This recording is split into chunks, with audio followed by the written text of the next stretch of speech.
Hello friends, in this very important session I am going to discuss about the functions of Comptroller and Auditor General of India, and it's going to be an important discussion. You need to have clear understanding about the different functions which are to be performed by the CAG, and we will also do some analysis based on once you understand the functions of CAG. So first thing first, whatever functions are performed by the CAG, whatever duties have been assigned to the CAG, these duties are originating from different sources. You need to have understanding about sources. So first thing I will be telling you that CAG derives its audit mandate,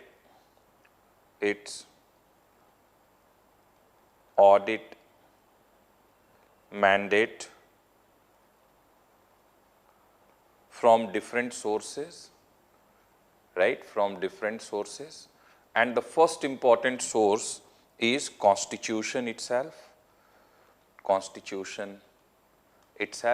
and within Constitution, Article 148 to Article 151. Okay, this is one source. So if you will read the provisions of Article 148 to 151, you will find mention of duties of CAG or the functions which CAG has to perform. In addition to this, I would just like you all to understand this, that Article 149 of Indian Constitution, Article 149 of Indian Constitution says very categorically that CAG shall perform such duties and exercise such powers in relation to accounts of union and states or any other authority or body as may be prescribed by or under law made by Parliament. Meaning what? Article 149 of Indian Constitution is empowering Parliament to make law related with the duties and exercise of powers by the CAG. So I would just like you all to remember this, that as per Article 149, the CAG shall perform such duties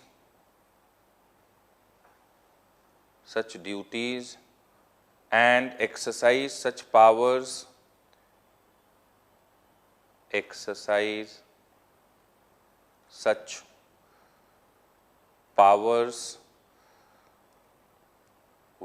in relation to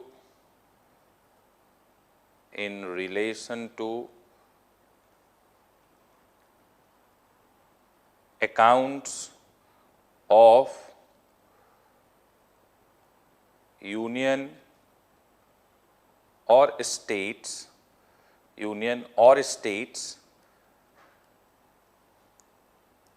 by law of Parliament. Meaning what? Parliament is empowered under Article 149 to make law, and through that law Parliament can very specifically prescribe the powers which CAG can have and the duties which CAG can perform. Now using this, a very important law was passed by Parliament, and that is one of the prime source of audit mandate which CAG is having, the audit duty which CAG has to do, and that act is Comptroller and Auditor General's duties, power and condition of service, duties, powers and conditions of service, Act 1971, and this act was amended in 1976. So friends, what you have to remember, prime source of, right, audit mandate of CAG is Constitution of India, but within the Constitution in Article 149, we have given the power to Parliament that it can make law, and through that law it can regulate the duties and the exercise of power of CAG. And Parliament used this power which has been given to it under Article 149, and a very famous law was enacted by Parliament, that is CAG's Duties, Powers, Conditions of Service Act 1971, and this act was amended in 1976. In addition to this law which was passed by, even important judgments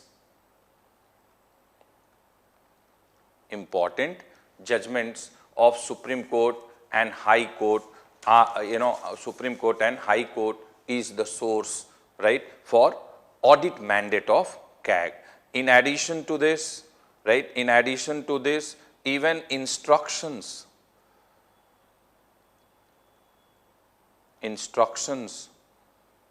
of President can be, the region CAG can audit some account. And there is another law, and this is a recent law, and that law is again regulations on audit and accounts, on audits and accounts 2007. So I would just like you all to remember, the first important source is Constitution, the second important source is CAG's Duties, Power and Condition of Service Act 1971, amended in 1976. Third important source is important judgments of Supreme Court and High Court. Fourth is instructions of President, and the fifth is the regulations on audits and accounts of 2007. So this is what you need to know as far as the source through which CAG is deriving its audit mandate. Now once you have this understanding, if you see what are the duties of CAG, now this is very, very important. You need to just understand duties of Comptroller and Auditor General. Now if we see the duties of Comptroller and Auditor General, the most important duty, I would say, of CAG, right, if you ask me the most important duty of CAG, I would say that CAG audits, right, CAG audits all transactions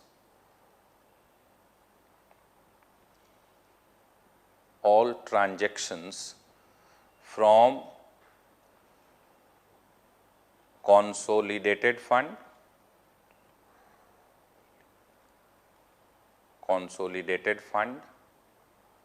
comma, contingency fund,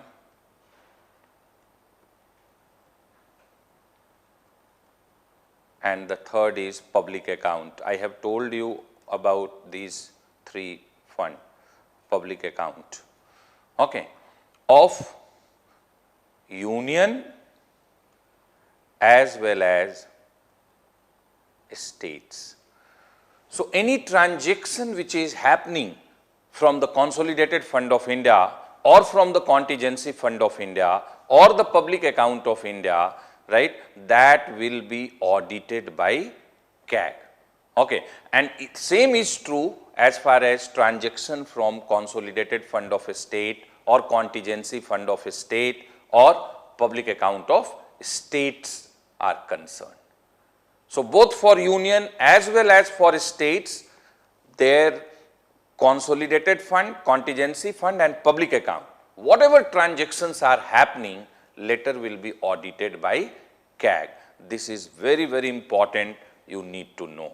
Second important thing, right, which falls within the ambit, right, CAG will, right, CAG audits CAG audits all trading, right, all trading, manufacturing,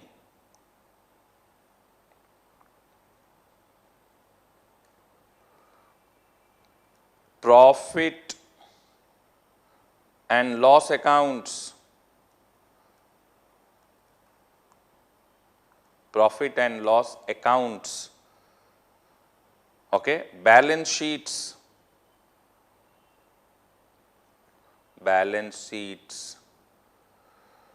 and other subsidiary accounts, other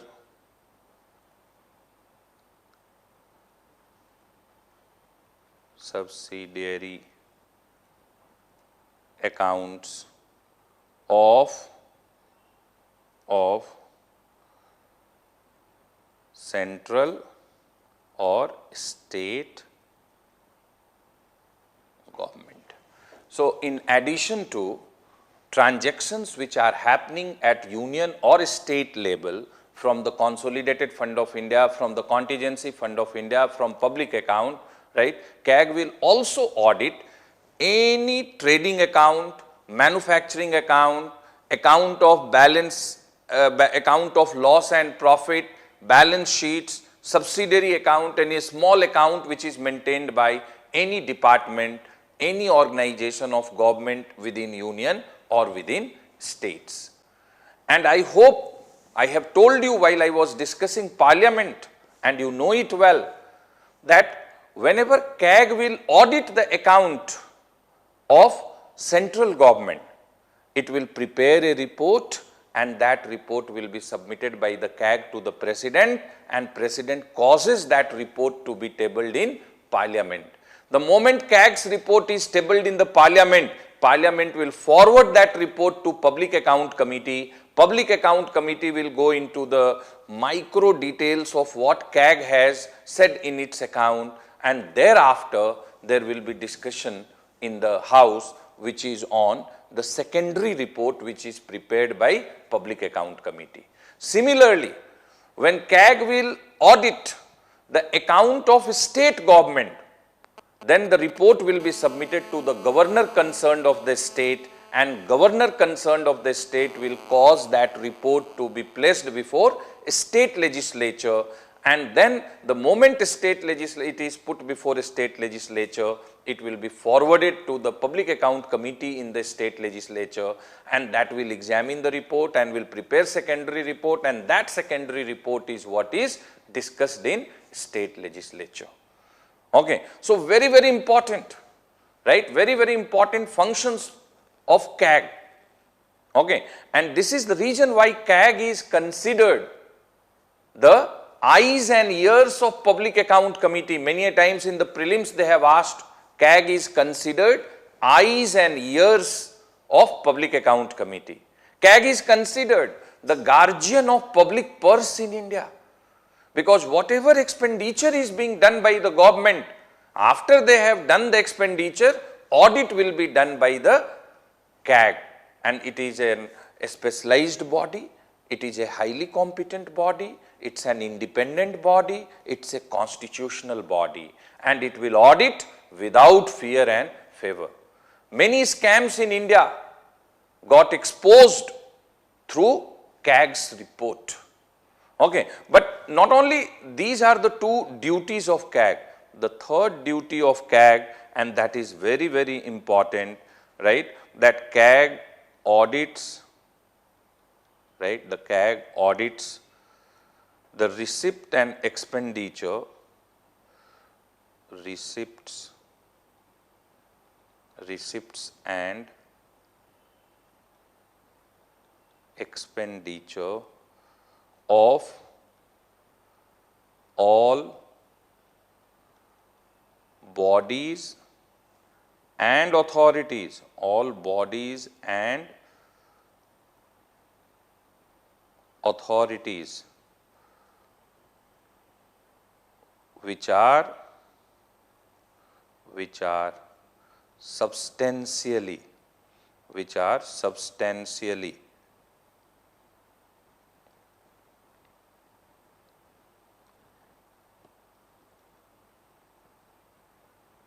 financed, substantially financed by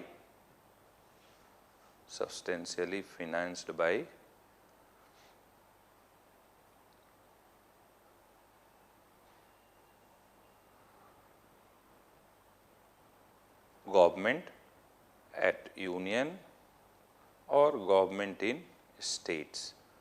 Very, very important. Not only government, but any other body, any other, you can say, authority which is substantially financed by the government, for such bodies and authority, the auditing can be done by the CAG.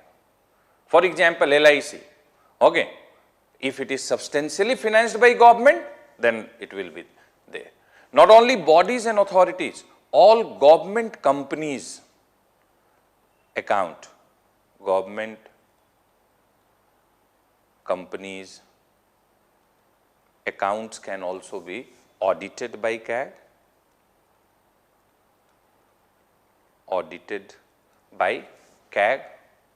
and forget about that, CAG can, right, CAG can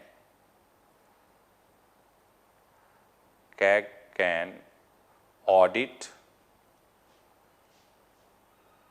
account for any other body, right, for any other authority, even if it is not financed by the government, any other authority, only when president or governor of a state, president or governor of a state will request.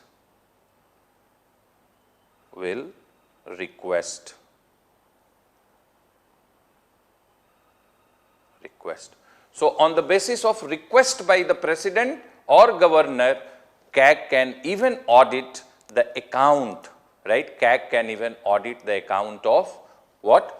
Any other authority. So, you need to just remember few things. So, first thing I told you, right? First thing I told you that CAG will audit all transactions from consolidated fund, contingency fund, public account of union as well as state government. Not only that, CAG will audit any trading account, manufacturing account, profit and loss account, balance sheet or other subsidiary account of any department in central government or in the state government. Not only that, it will also audit the account of receipt and expenditure of any bodies or authorities which are substantially financed by union government or by the state government. And let me just tell you, what is the meaning of substantially financed? Whatever is the total fund that authority is receiving, the highest fund if is coming from government, then it will be considered that it is an authority or body which is substantially being financed by government. So, that account. Then all government companies, whether it is ONGC, NTPC, okay, Coal India Limited and all other government companies, that account is, their account is also audited by CAG. And in addition to government companies, any other authority account can be audited by CAG if President of India will request the CAG or governor of a particular state, for that state can request the CAG that on especially you just audit the account of this authority, then CAG may have to audit. Now, question arises, if you have seen these duties, there are some other duties as well. Question arises that if we examine the nature of duties which we have discussed till so far, then all duties relates with auditing. So, why we are calling this constitutional office Comptroller and Auditor General? It should have been Auditor General, but why we are calling it, right, as Comptroller and Auditor General?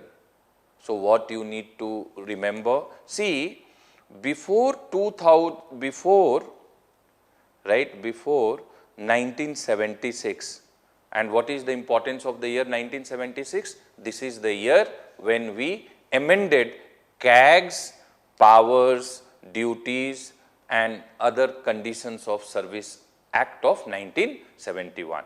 So before, right, before 1976, what you should remember, CAG was also having a role for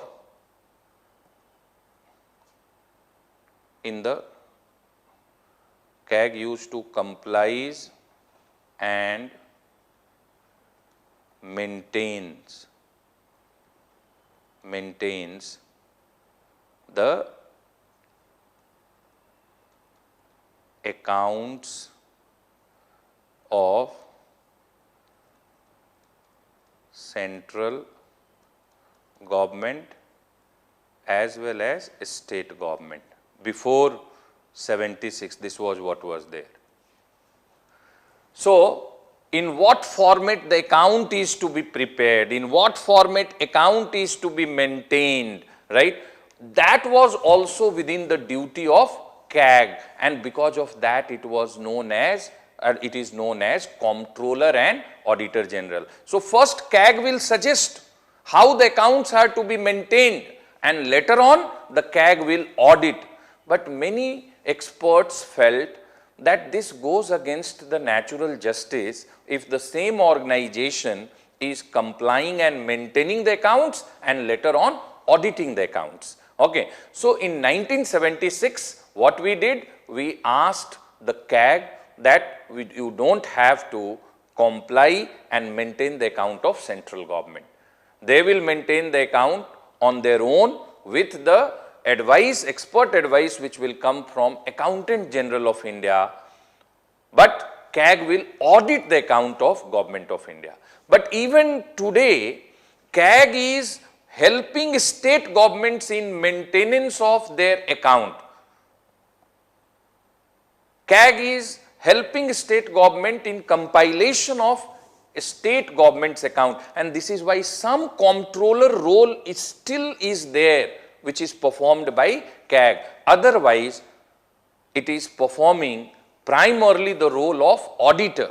Very, very little is the role of comptroller, because comptroller means what? Someone who has the effective control. CAG's role is only when expenditure has been made, when they are auditing. Have you understood this? So, today CAG is free from compilation and maintenance of account of central government, but CAG is helping the state governments in India within our federal polity in compilation as well as maintenance of account. And this is why we are still using the word Comptroller and Auditor General. You just see, if you compare CAG in India versus CAG in Britain, CAG in Britain, Comptroller and Auditor General of Britain, is truly comptroller as well as auditor. It has overwhelming powers as far as maintenance and compilation of accounts of government is concerned in Britain, and it has overwhelming power for auditing the accounts of government. And this is why the true word is Comptroller and Auditor General. But in India, I would say in the beginning CAG was comptroller and auditor both, but now it is more auditor and very little comptroller, very, very little comptroller, because it only is helping state governments in compilation and maintenance of account, and later on audit of account of a state is also done. But for central government, it is auditing the account. It's not having role as far as compilation and maintenance of central government accounts are concerned. On this, they may ask you a question, and a very tricky question they may ask you in the main exam, that CAG's role as a comptroller is shrinking and CAG's role as an auditor is expanding. Comment. So, what will you write? Today, government is making more expenditure. You know, in the time of Nehru, okay, what used to be there?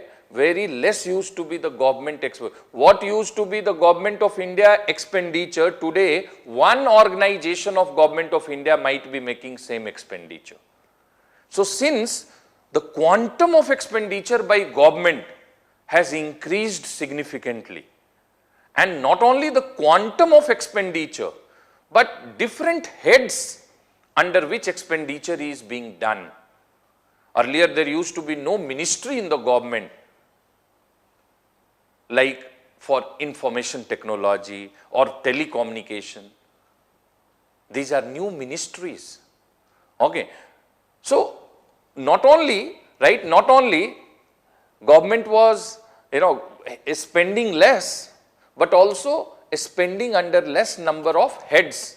But today government is spending more, and not only it is spending more, but it is spending under diverse heads, welfare schemes, infrastructure, administrative expense, and so on and so forth. The list is very, very long.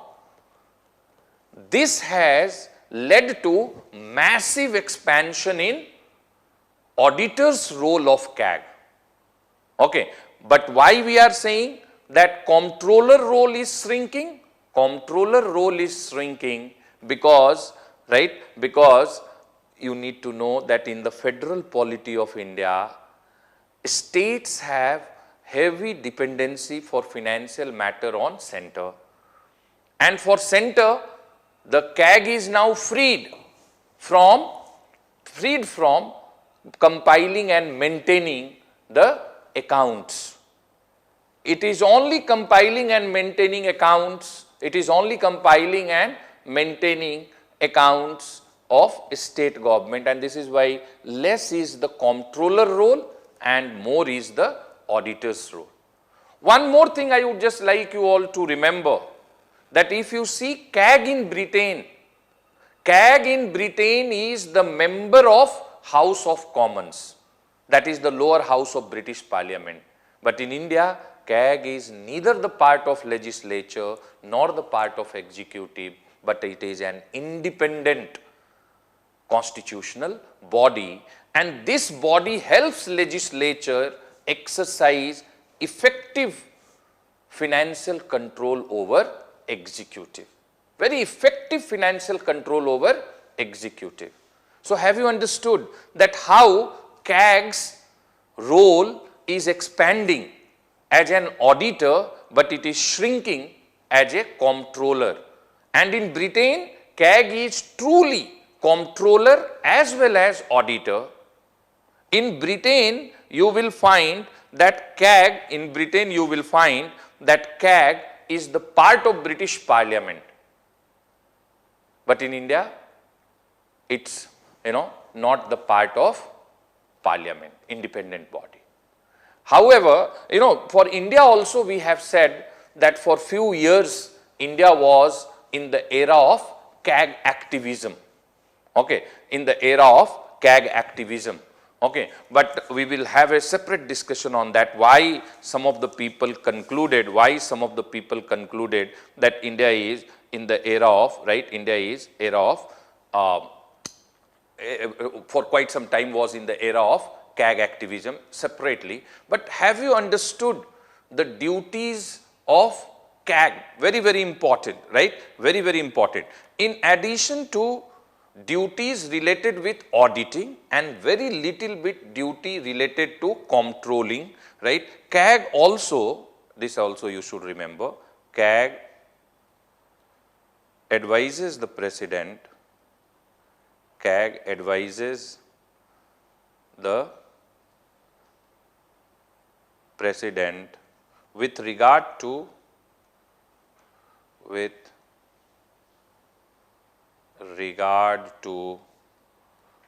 prescription of the form,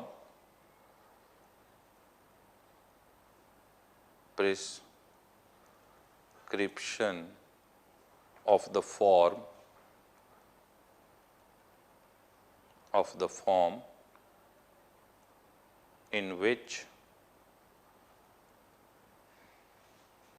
accounts of center and states shall be kept. Now you see, CAG will give only advice to the President that what should be the prescription, format of the prescription in which central and state government should maintain accounts. So little bit of controlling duties and more auditing duties. More like an auditor, very less is like comptroller as far as Indian scenario is concerned. And I told you, right, that if you know the duties of CAG, CAG's report is submitted to President related with Union government, which is who causes the report to be tabled before Parliament, and that report is forwarded by the Parliament to Public Account Committee, which prepares the secondary report for discussion on the floor of Parliament. Similarly, in the matter of states, the report is submitted to the governor, who causes the report to be tabled before the state legislature, and then the state legislature will pass it on to the Public Account Committee of a state legislature, which will examine the report, and thereafter it will come back to a state legislature for discussion. This is why what we say that CAG is eyes and ears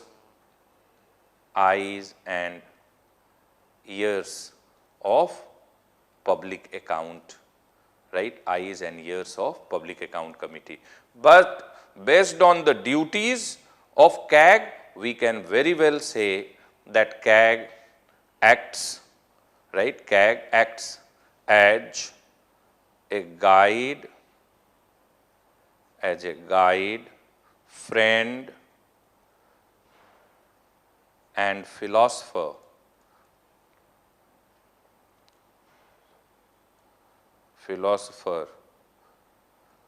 of Public Account Committee, But only thing is, CAG has so much to do only when expenditure has already happened. And this is why it is the guardian of public purse. Through this, right, people can see that the money which they paid to the as tax to the government, how government has spent that money, we see, right, this aspect through CAG's report, and this is why CAG many a times is considered as guardian of public purse. So I hope now you are very clear about the duties of CAG.